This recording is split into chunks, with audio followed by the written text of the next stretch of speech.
Hello there. In something that sounds more like a childish food fight than serious politics, Brussels is attacking the British sausage.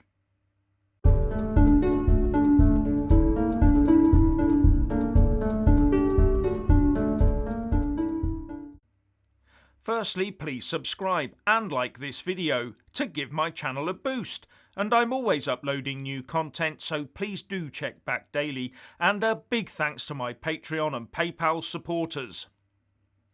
So the British sausage is under attack from Brussels. No, that's not a skirmish on your dinner plate between hordes of armed sausages and Brussels sprouts. No, what's happening is that the Eurocrats have decided that the UK won't be able to export sausage meat, uncooked beef burgers and other raw, unprepared food products into the single market, a trade worth tens of millions of pounds a year. And while it also means that the UK will have to reciprocate and turn back stuff like Bratwurst and Irish sausages, the real sticking point is that this would also prevent Northern Ireland importing sausages and the like from the rest of the UK.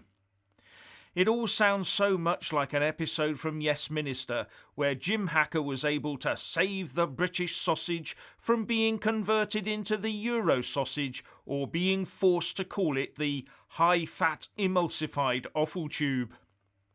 Jim Hacker eventually saved the day, but can Boris Johnson?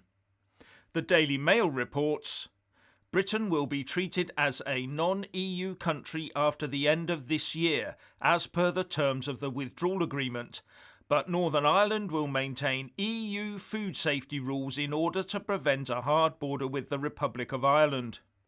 Tens of millions of pounds worth of meat will be threatened and supply chains disrupted if a deal cannot be reached to allow fresh or chilled meat products to travel from Britain into Northern Ireland. And speaking to Radio 4, David Hennig, Director of the UK Trade Policy Project at the European Centre for International Political Economy, said, "It doesn't look like the EU is likely to change their view.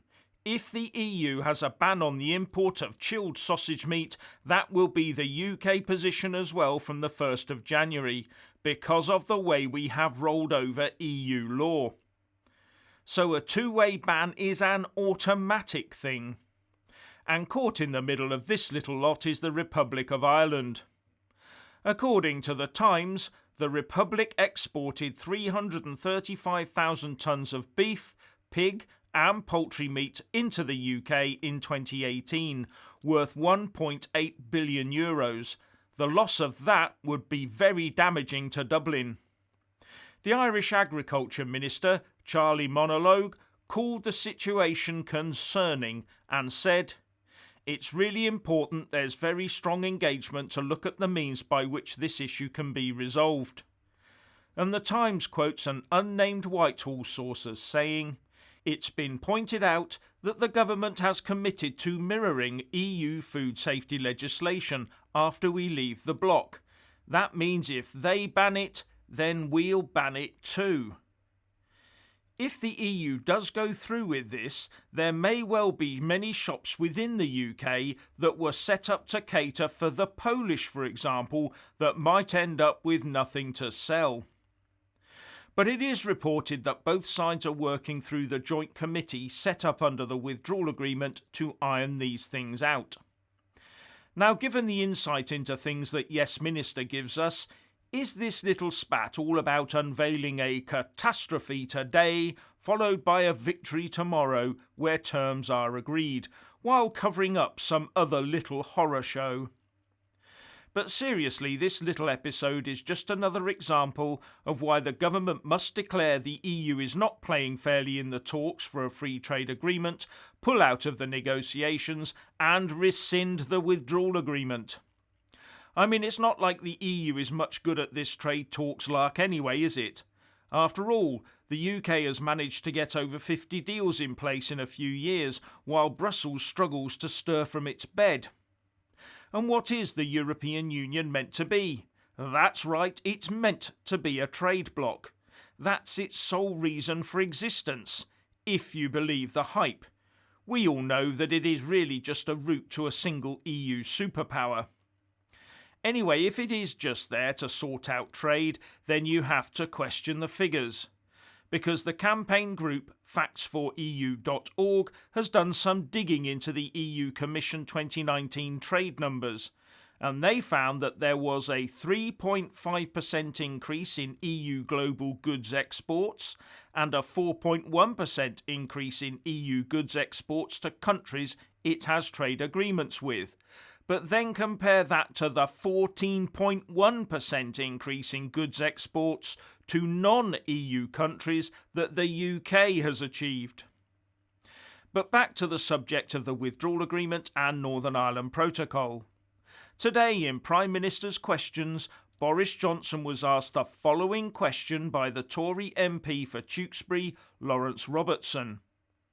Can the Prime Minister guarantee that in any agreement he reaches with the European Union that British sovereignty will be protected for the whole of the United Kingdom and that the UK will exit the transition period on the 31st of December as a whole?